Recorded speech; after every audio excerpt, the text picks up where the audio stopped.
bandeko, ma téléspectateur, bienvenue sur Boza, branché na chaîne Nabiso, na 4 émissions ya Mboka Congo, tozane sengo ya koyamba, moko ya acteur ya développement, ye moko a komi présenter, pe toroyo ka ye, pe toroyeba, azana ni ezani ni oye sali aleka na émission Nabiso lelo, na 4 Nabiso, tolanda na boke binyoso.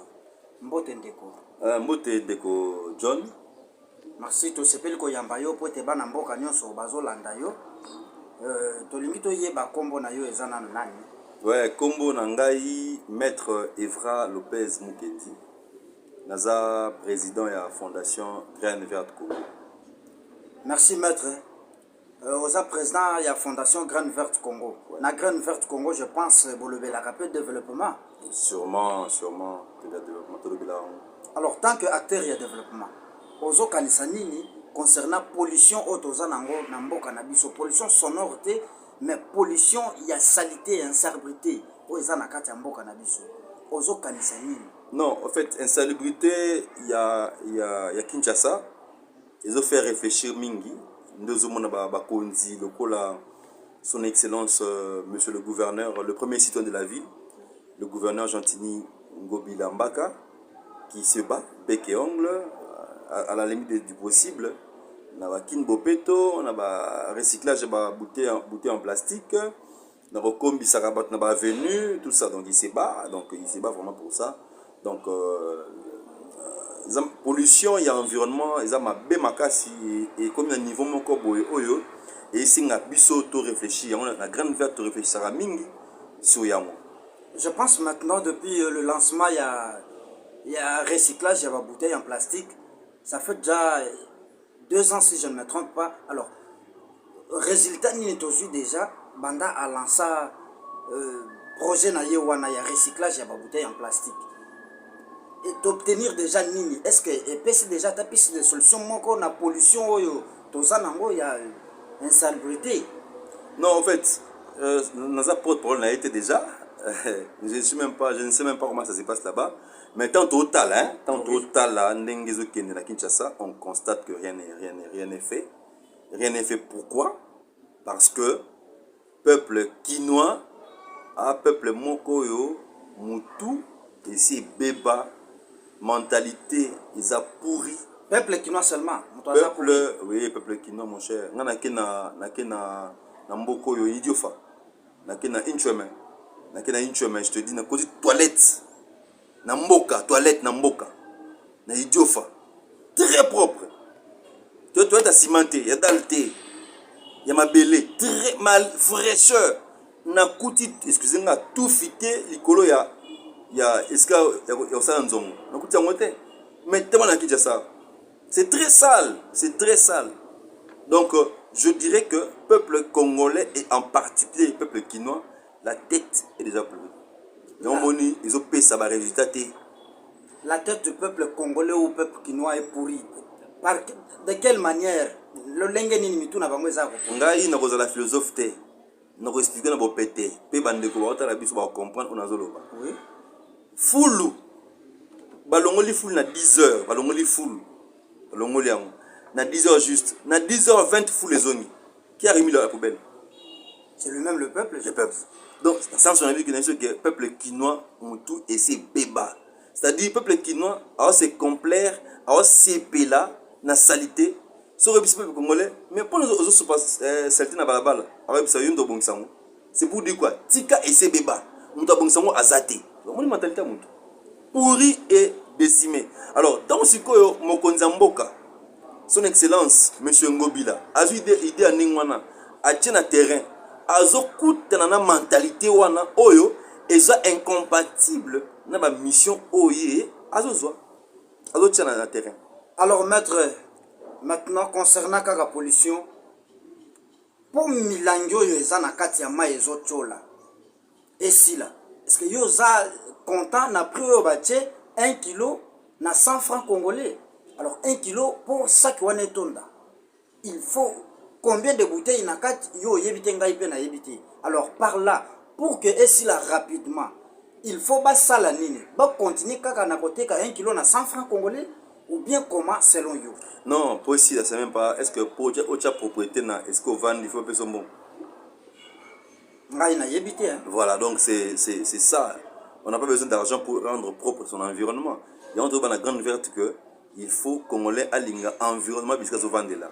Pour saleté ici là, na Kinshasa, il faut changement de mentalité environnementale. Changement ya makanisi, ya lolenge ya batu kovanda. Na kati na mboka Congo, na kati na mboka Kinshasa, ndeko sala ke ba saleté ici là. Pour ata ba pesa batu $10,000 pour saleté ici là. Bato ba rolonga milangi.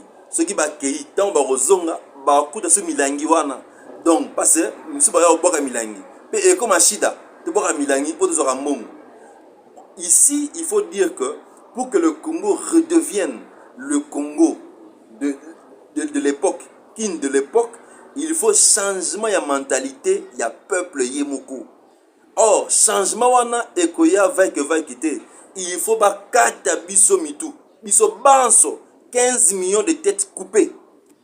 Voilà. Maître bakata mitu, ça se trop dire. Ouais. Et ça, langage moko ngai na comprendre en côté, donc c'est très difficile lisusu. Bato bazolanda émission na biso mboka Congo ba comprendre. Est-ce que okoki ko détailler to ko décortiquer bazana suka ya mboka kuna ba comprendre? Non, c'est simple, balobaka ke mbisi epolaka na mutu. Oui. Mbisi epolaka na lopelete pe na mutu. Oh, soko moni ke mbisi akomi kopona mutu et que nzoto na epoli basaka nini? Bakata baki mutu. Tu vois? Babaki mutu pour éviter que mutu epolisa nzoto. Or, mutu ya Congolais c'est quoi? C'est le système de pensée. Il faut pas réformater biso. C'est-à-dire il faut pas changer biso le lenge ya kozalila. Pour changer, il y a des histoires, il y a des schémas qu'il faut suivre. Oh, biso na graine verte, to meki comme on a que ils appellent malamu, c'est que va appliquer un changement réellement et au quota. Merci beaucoup maître. Mituna ezoko bakaka. Ouais. Yo conseil ni okoki kopesa na projet ya kini toko to na projet ya kini bopeto. Yo omoni yango ndenge ni pe okote ya ndenge nini okoko ebisa monsieur le gouverneur de la ville Jantiningo Bilambaka lo lenge nini akoki ko posséder pour à réussir. Non, pour réussir changement ya c'est-à-dire ba projet no soana ba kini bopeto consort, j'insiste sur le changement de mentalité environnementale. Et au salama ndenge nini. Il faut seulement à deux niveaux. Il faut premièrement incorporer branche moko kobana maternelle, primaire, secondaire, humanité, il y a amour, il y a environnement, il y a éducation, il y a environnement. Les éducation civique et morale, éducation et environnement. Bala qui s'abattent, comment être propre. Tu sais qu'il y a des gens qui ne savent pas comment on est propre. Imagine ton namoutuka soumis au pur. Amélie pop pop pop pop pop pop. Sachet au pur. À Sombi na Pascal. Amélie on ti. Après na quartier 3, après na quartier 3. Ayebite ke ni na boki sachet wana. Surtout ça 1000 autres boire sachet na 10 heures. To comme na 10, to comme na 1000 sachets. Surtout ça 10 000, to comme na 10 000. Il faut ba changer biso na nous, ba éduquer bana biso. Na babitelo ya mike, na bitelo ya minene. Bacha branche wana kula kisabatu kula kisabana ke ningeza bo il faut bo protéger, il faut bo linga environnement pour so bo linga ngote bo tala ba conséquences siko ba mikolo ba biso tanga souté le niveau misato salaka il faut bacha ba séminaire il y a formation il y a renforcement capacité il y a ba information sur ba comportement malamu pour environnement zonga propre pour ngungia salate pour pesa salate ce que siliwana fimbu il faut ezala oyebi ta muza kota na système à musée. Oui, tant muza kota na mboka na biso oyo tozo vendre na 4-4 tsaloko kotsa lokolo omona mutu moko azu lokola koti ici na lokola mwana mwasi sa koti ici il y avait beaucoup de scandales et puis il y avait des hommes qui flirtaient na kata mutu kana bana ba mama batu mais quand musée est venu musée a appliqué une dictature sociale qui a fait que batu ba mo bang ba receveur ba chauffeur ba banga ke c'est ba kutika ba bavani nengwana ba obeta chauffeur ba beti receveur les gens avaient peur et il y en a plus à Kinshasa. Maintenant maître ceux qui bazong ici dictature wana na yebi eza qu'est-ce que je peux dire eza na association moi je ne sais pas ceux qui na robenga ngo association ceux qui nini etelemelaka makambo wana babengi yango droit de l'homme. Ouais, bah, droit de l'homme, ouais. Est-ce que bakopermettre dictature wana ezonga lisusu? Na répondre boye yoza papa bozolwe na kati ya lupango de ndako ozana mwasi na bana yo, excusez, papa mosusu ozana mwasi na bana ye, mais sikoyo bana ba mobulu makasi, tu vois, Oui. yo lingi mobulu te, bana ya voisin oba mobulu, papa na bango aza tolérant, sikoyo yo olingi bana bazala éducation malamu, okolanda rythme ya papa oyo aza tolérant, to yo imposer ba règle oya yo. Droit de l'homme eza malamu mingi pe esungi biso makasi, mais droit de l'homme lolenge biso ba congolais to mo zelango eza mabe. Les règles doivent être respectées. Il faut bâtir ba règle sociale, que ceux qui brigade ya hygiène, brigade ya environnement ba monio ba ki s'agit na balabala ba kangio au futi amande ya autant. Mais amande wana yana biso likambo ya Congo ndeko John eza tellement complexe. Likambo ya Congo eza changement mentalité. Pour lelo bakocha ba règlement nyonso ba règle nyonso ba loi nyonso wana ba mesure wana. Mais muto akanga muto asali mbeba. Ce qui peut changer mentalité te. C'est un kanyaka. Oui. Donc on dit que Congo eza que mutu. Donc on doit changer la façon de réfléchir de tous les Congolais. De tous les Congolais. Mais dans le cadre de l'environnement, il faut que régler ça là, ça va suivre les droits de l'homme. Mais seulement que ce serait une dictature positive. Dans le Congo, il faut une dictature positive. Pas une dictature à Bouambatou. Pas une dictature à priver de liberté. Non. Une dictature positive. Une dictature ils ont dissuadé Batika Mabe. Merci maître.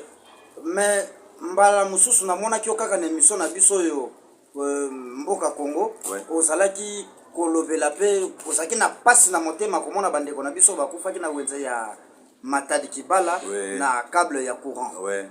Sika wa ba délocaliser marché wana eke mitendi. Ouais. Place bacheli yango câble ya courant poto ya Singainga wana eleka wana. Est-ce que selon yo ba trouver solution ou bien ba bâtisse passe? Non, le problème du Congo, ce sont des solutions à la folklorique.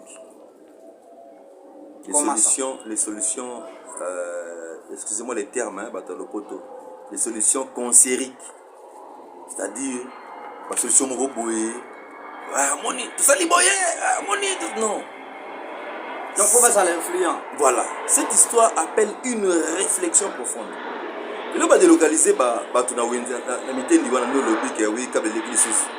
mais est-ce que tu sais le bon c'est pas seulement Matadi Kibala.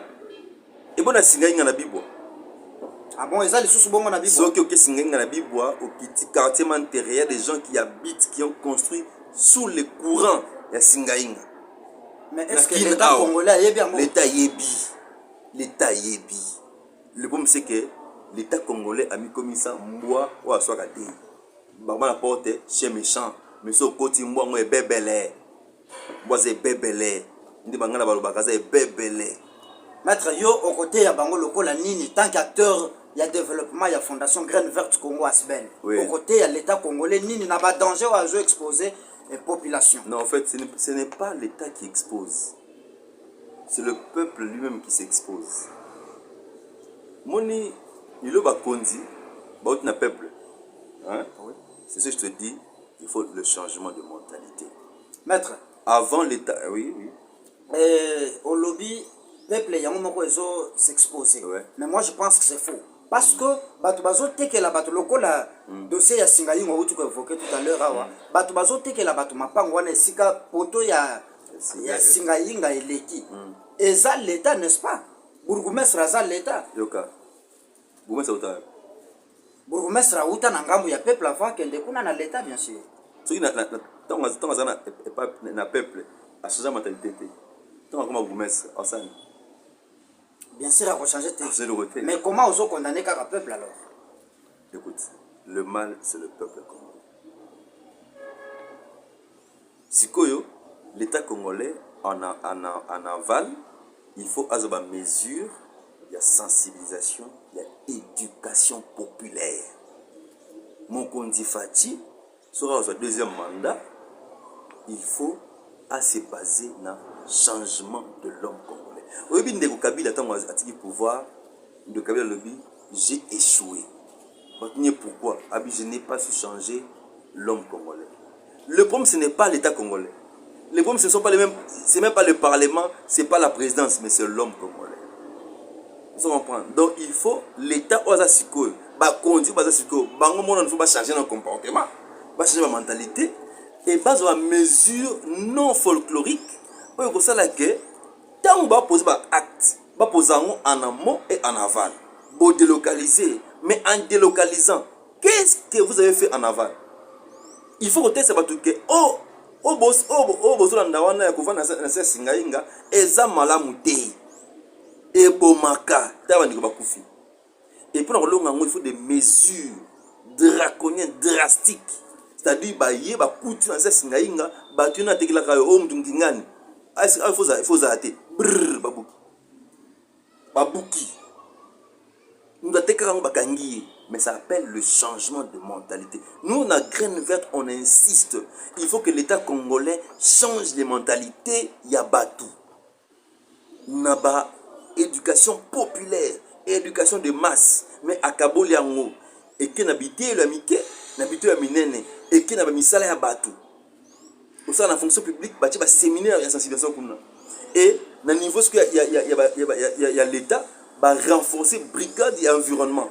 Va renforcer brigade et hygiène, va payer moins de la force. Il y a combien de chômeurs à Congo? Il y a beaucoup de chômeurs. Plusieurs chômeurs. Mais si on va recruter dans la brigade, va former la brigade, va former va doter de matériel, va doter de bottines, c'est de l'emploi.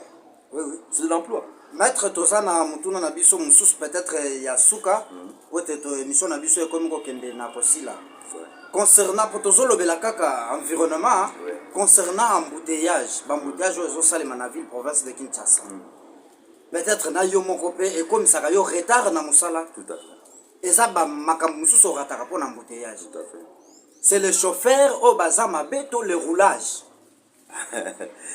Nego John, au moins l'émission ils ont changé la mentalité. Na roulage, na chauffeur, na ba piéton, na ba wewa.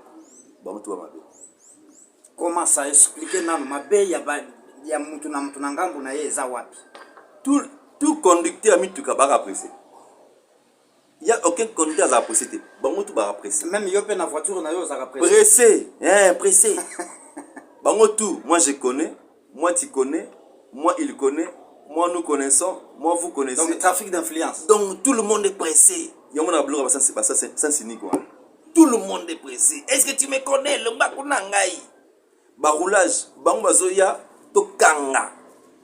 Tokanga, ba chauffeur, pour lui que les messages malam. Oh, ce qui roulent ce soir, nous pour éduquer la population. Voilà pourquoi je te dis qu'il faut un changement de mentalité. Il faut changer l'homme congolais. Baroulage, il faut pas cause ça, qu'il a si. Qu'il a si, baroulage. Bala qui sa bango, roulage, azakate pour kangaka. Roulage, pas ça pour Allah qui sa batunzela.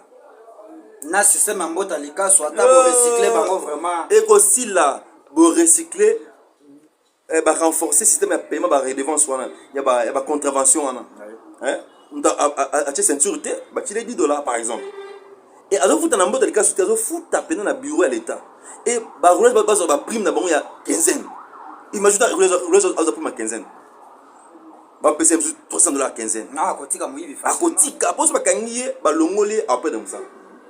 Vous comprenez? Et bah tu sais que roulage à cause de la chauffeur non. Papa, Congo est tellement grand. Batoma il est basé béni. On peut faire les robots. Comme je vois na stade de martyr pour ta victoire. Des robots basés filmer. Il peut y avoir une centrale serveur pour contrôler la situation routière. À partir du bureau, on voit tout. Bah tu vas robot Maître, selon va dire nayo alors.